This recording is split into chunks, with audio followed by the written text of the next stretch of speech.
E aí, beleza? Eu sou o nutricionista Leonardo Proença. Eu espero que você esteja gostando e acompanhando o conteúdo do canal.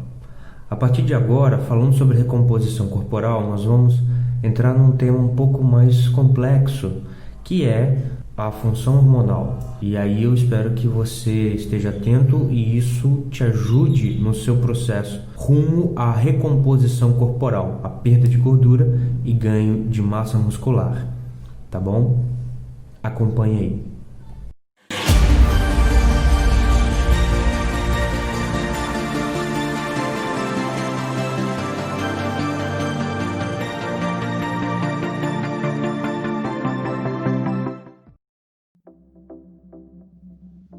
Muito bem, finalmente nós vamos falar sobre os hormônios. Afinal de contas, não há como nós pensarmos em ajustes metabólicos e corporais e não falar sobre o equilíbrio hormonal, a sinfonia dos hormônios dentro do nosso organismo, atuando nas nossas células. Então, eu quero que você preste muita atenção. Esta série ela vai ser um pouco densa de conhecimento. Então eu vou tentar ser o mais claro possível, embora algumas coisas a gente tenha que puxar um pouquinho mais, ok? E isso é muito importante para o seu crescimento, para que você adquira o conhecimento necessário. Eu vou passar rapidamente o que nós vamos discutir aqui. Nós vamos discutir o básico sobre os hormônios e os hormônios básicos, sobre os ciclos circadianos, ou seja, o ciclo de cada hormônio ao longo do dia, o equilíbrio entre o processo de catabolismo e anabolismo que ocorre naturalmente dentro do nosso corpo ao longo do dia, e por fim, a atitude melhor. Que atitude tomar? O que eu preciso fazer para ter os meus hormônios agindo de maneira ideal, ótima, em equilíbrio, na sua melhor função? É isso que nós vamos trabalhar. Hoje, em especial, nós vamos discutir a importância do básico. Vamos ir no início, que são os mediadores químicos. Os hormônios, eles atuam como mediadores celulares, mediadores químicos. É muito fácil colocar a culpa nos hormônios, ao invés de assumir a falta de dedicação aos treinos, a falta de dedicação à dieta e a falta de dedicação ao descanso. Entende isso? Por quê? O treino ele tem que ser regular, frequente e deve possuir uma intensidade compatível com o que você tem proposto por objetivo, ok? A outra coisa é a alimentação. Se você tem um programa de macronutrientes específicos a ser seguido, é necessário que você siga à risca. Nenhum treino, nenhuma dieta vai se mostrar para você com resultados efetivos com menos de 60 dias. Pare de achar o contrário disso. Existem pessoas sim que conseguem resultados, mas isso é menos de 10% da população e muito provavelmente você não faz parte desse grupo, tá bom? Então, já que você e eu não fazemos parte desse grupo, nós temos que nos dedicar bastante ao treino, à alimentação e não podemos também negligenciar o descanso. Nós já discutimos sobre isso aqui, a importância de descansar, de dar umas pausas programadas no treino, não na dieta, mas nos treinos. E aí, quando você faz tudo isso e mesmo assim não consegue alcançar resultados satisfatórios em 60 dias ou mais, não é em 30, não é em 20, não é em uma semana, 2 meses seguindo o programa de treino e de dieta para você começar a ver resultados contundentes e reais, tá bom? Menos que isso não existe, a menos que você seja um fenômeno metabólico, um fenômeno genético ou use muitas drogas. Isso não é possível, tá? Diante disso tudo, nós precisamos entender o que está acontecendo dentro do meu organismo para me favorecer ou me dificultar no meu processo de recomposição corporal. Os primeiros hormônios que nós precisamos entender, e aí ele sempre tem o seu contrabalanço, né, o seu processo de equilíbrio. A gente vai discutir isso mais para frente quando a gente for falar sobre catabolismo e anabolismo, mas a gente tem que entender o seguinte: quem pode nos ajudar e nos prejudicar são insulina, cortisol, hormônio da tireoide, testosterona, estradiol. Além desses, o que mais que eu preciso me preocupar? GLP-1, IGF-1 e glucagon. Esses que eu acabei de falar, eles interagem com a insulina. Tem a ver com a insulina, com o equilíbrio da insulina. Também tenho que me preocupar com o DHEA, que interage com o equilíbrio de cortisol. Tenho que me preocupar com a adrenalina, com a melatonina, com o GH, que é o hormônio do crescimento, né? GH Growth Hormone, hormônio do crescimento. E existe um outro fator muito interessante: o equilíbrio de T3, que é o hormônio da tireoide, e T4, também hormônio da tireoide, pode ser abalado, e além de poder ser abalado e alterar o metabolismo como um todo, pode ocorrer o T3 reverso. E qual é a função do T3 reverso? A função reversa. Então, se o T3 ele acelera o metabolismo, o T3 reverso desacelera o metabolismo, entendeu? Então ele tem um efeito contrário ao T3 e ele pode ser formado. Na verdade, entenda bem, as pessoas formam o T3 reverso. Ele é um mecanismo de equilíbrio do nosso corpo para que nós não entremos em supermetabolismo. O ultrametabolismo é prejudicial para a saúde, ele traz uma série de processos negativos, entre eles o envelhecimento precoce, entendeu? Então, deve haver sempre um equilíbrio, por isso que o corpo produz o T3 reverso. Ele não transforma todo o T4 formado em T3 ativo, que o T3 é o hormônio ativo da tireoide. Porém, aonde que está o problema?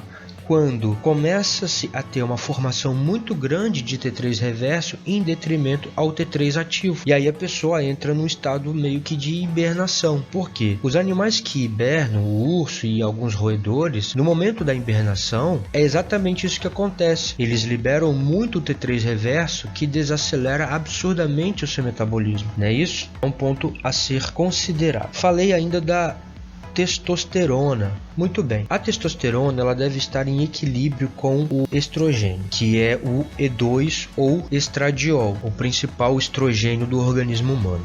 E aí, nesse caso, existe um equilíbrio específico para homens e um equilíbrio específico para mulheres. Isso é um ponto importante a ser observado e respeitado. Mas existe um outro elemento que pode afetar o metabolismo de testosterona e estradiol independente. Então, por mais que você esteja com a sua testosterona em um nível adequado e o seu estradiol em nível adequado, se você estiver com o seu SHBG alto, que é a globulina ligadora de hormônios sexuais, você não vai ter uma boa eficiência da sua testosterona e do seu estrogênio, entendeu? Então não adianta você só ter um bom equilíbrio de testosterona e estrogênio, você também tem que ter um bom equilíbrio de a globulina ligadora do hormônio sexual. Por quê? Hormônio sexual. Testosterona é considerada o hormônio masculino, mas não é produzida só no organismo masculino, entenda isso.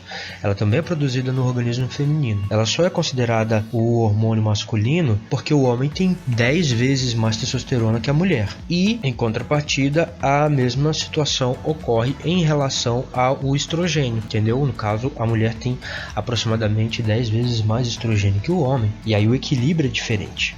Muito bem, quando você apresenta um nível de SHBG elevado, esse SHBG ele sequestra tanto o estrogênio quanto a testosterona do sangue, impedindo eles de atuarem no organismo. Entendeu? Por isso é importante também observar o SHBG. Eu quero conversar com você um pouco rapidamente aqui sobre a sensibilidade dos receptores sexuais e também dos receptores para o hormônio da tireoide e também para os receptores adrenérgicos que reagem à adrenalina. Esses receptores, quando eles têm alterações genéticas ou por algum motivo externo, alguma substância química, algum metal pesado ou alguma toxina do ambiente, esses receptores podem se tornar insensíveis à ação dos hormônios. E aí é necessário fazer uma sensibilização novamente. Como que você vai ressensibilizar esses receptores? Bom, a gente tem que otimizar os processos de desintoxicação do organismo.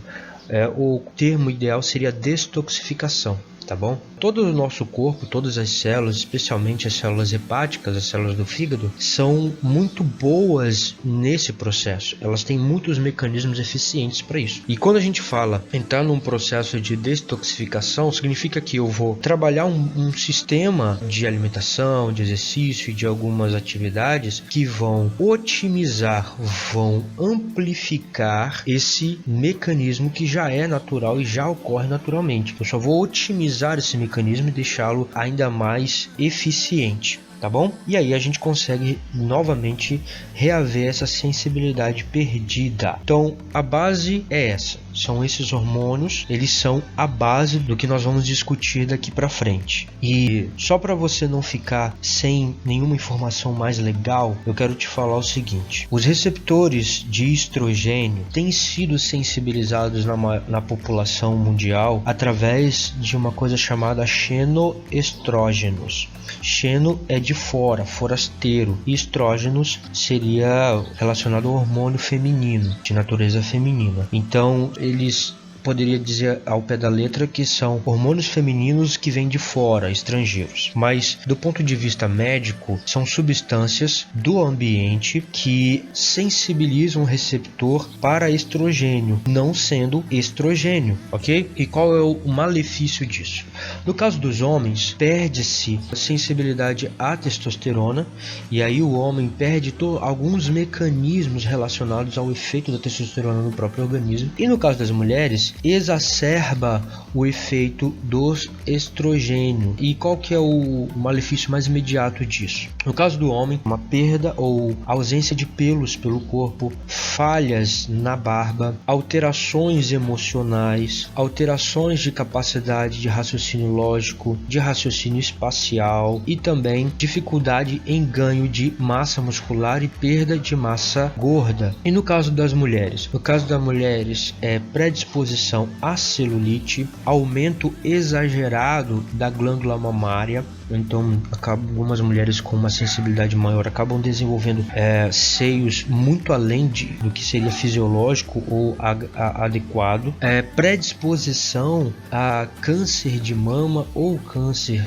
de útero, de miomas, entende? Alterações de menstruação, ciclos irregulares. Tudo isso poderia ser melhor trabalhado caso os xenoestrógenos não estivessem tão presentes no nosso dia a dia. E quais são os xenoestrógenos então? Eu vou te falar. Metais tóxicos. Que metais tóxicos? Quando você está na rua e passa um ônibus ou um caminhão perto de você, ele está ali liberando enxofre, está liberando uma série de metais que o nosso organismo não foi preparado para lidar na intensidade em que esses automóveis liberam. As toxinas, por exemplo, quando você usa um desodorante antitranspirante, tem moléculas orgânicas baseadas em alumínio, além da própria panela de alumínio. Quando a gente usa e aquece plásticos, bandejas plásticas, potes plásticos, enfim, produtos de limpeza, é bem complexo isso. Além de tudo, existem os agrotóxicos que contêm os xenoestrógenos. Logo, a gente está no mar de xenoestrógenos. O que a gente faz para resolver isso? A gente consegue? Consegue sim.